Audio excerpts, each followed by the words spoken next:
সকলোকে নমস্কাৰ জনাই নতুন এটা ভিডিঅ'লৈ আপোনালোকক স্বাগতম জনাইছো আৰু আজি আপোনালোকক এজন বিশেষ ব্যক্তিক চিনাকি কৰাই দিব লাগিব।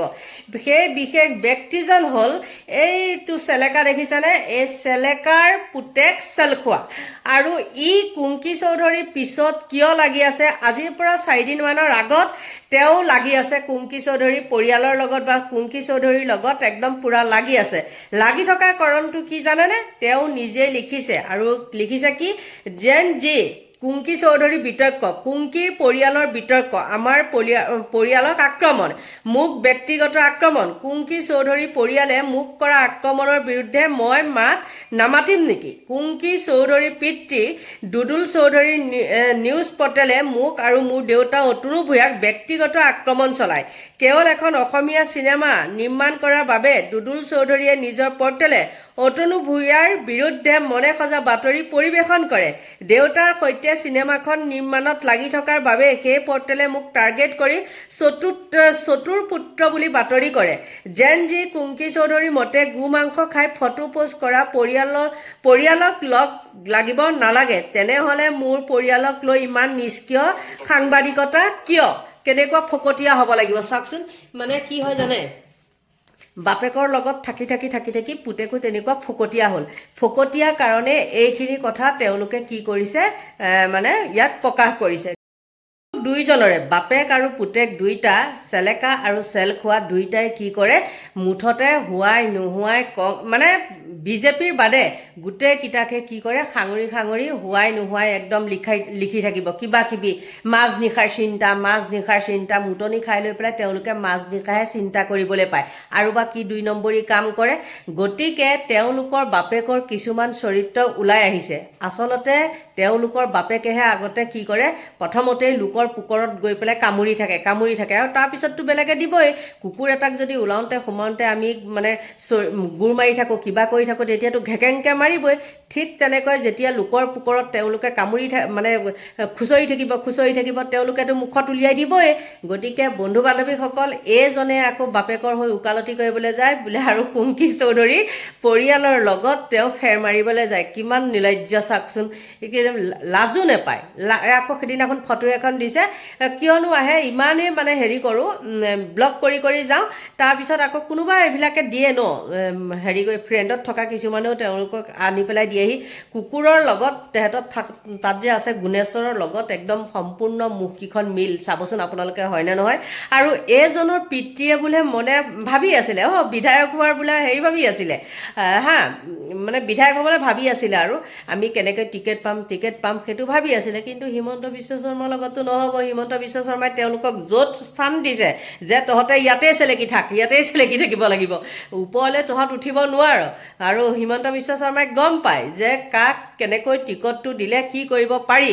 আৰু এইজন হ'ল এটা মহা ধুৰন্ধৰ, মানে হেৰিয়ে হিমন্ত বিশ্ব শৰ্মাই কণ্ট্ৰল কৰিব নোৱাৰিব। সেইকাৰণে তেওঁক টিকটৰ পৰা বঞ্চিত আৰু যোগ্যও নহয়। দিয়কচোন, কেইটা ভোট পাব? এইটো কোনে দিব? ঘৰৰ নিজৰ পৰিয়ালৰ মানুহকেইটাই দিব, তাৰ বাদে আৰু বেলেগে নিদিয়ে। কিন্তু এইটো চেলেকাটোৰ কি হৈছে, কিছুমান কথা বাহিৰলৈ আহিছে।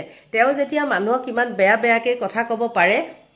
আৰু আপোনালোকক মই কওঁ দেই, এইজনে মোক মাজতে কমেণ্ট এটা কি কৰিছিলে জানে? মই বোলে তাৰ লগত মাল খাবলৈ গৈছিলোঁ বোলে।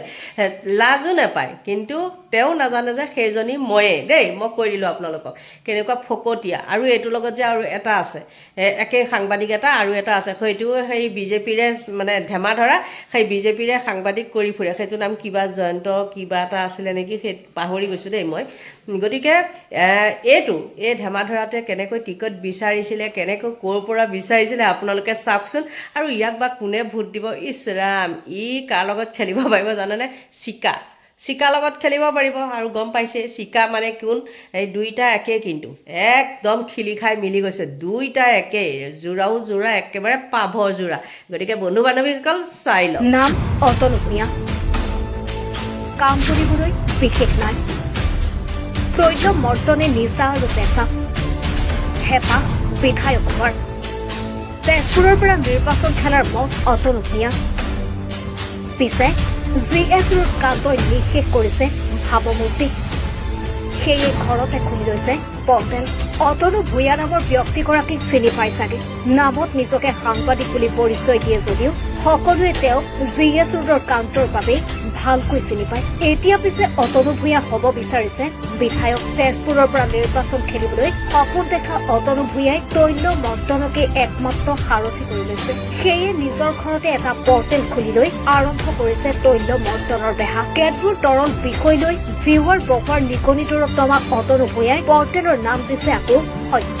পিছে সমাজৰ সত্য ছবিখন দেখুৱাবলৈ জনতাৰ প্ৰকৃত সমস্যাবোৰ কবলৈ সাহস নাই অতনু ভূঞা। কাৰণ নিজৰ সুবিধাবাদী চৰিত্ৰই সততে খেদি ফুৰে অতনু ভূঞা। পেপাৰ চেনেল বাগৰি বাগৰি নিজৰ প্ৰকৃত উদ্দেশ্য সফল কৰিব নোৱাৰাৰ বাবে ঘৰতে ব্লেকমেইলিঙৰ বজাৰ পাতি লৈছে। এক বিতৰ্কিত অতীত লৈ ফুৰা অতনু ভূঞাই নিজকে চৰকাৰী পক্ষৰ লোক বুলি সততাই পৰিচয় দিব বিচাৰে। কিন্তু সত্যৰ নামত ৰাজ্যত অসত্যৰ বাতৰি বিয়পাই থকা অতনু ভূঞাই কোনো দুৰ্নীতি অনিয়মৰ বিৰুদ্ধে মাত মাতিবলৈ আজিও ৰাজভাৰ বনাব পৰা নাই।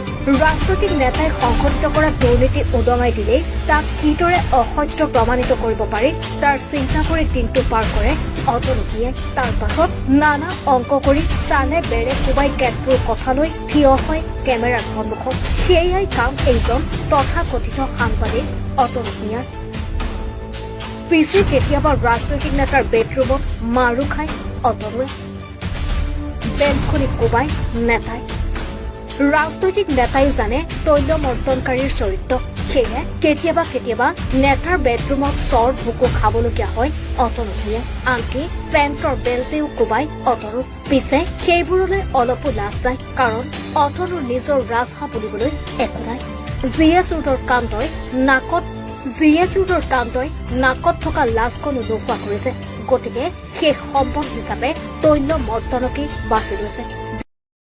দেখিলেনে বোলে গছত কঁঠাল উঠত তেল নৌ খাওঁতে চেল বেল, কেনেকুৱা এটা ঠেকেচা দিলে, হয় নে নহয় হিমন্ত বিশ্ব শৰ্মাই।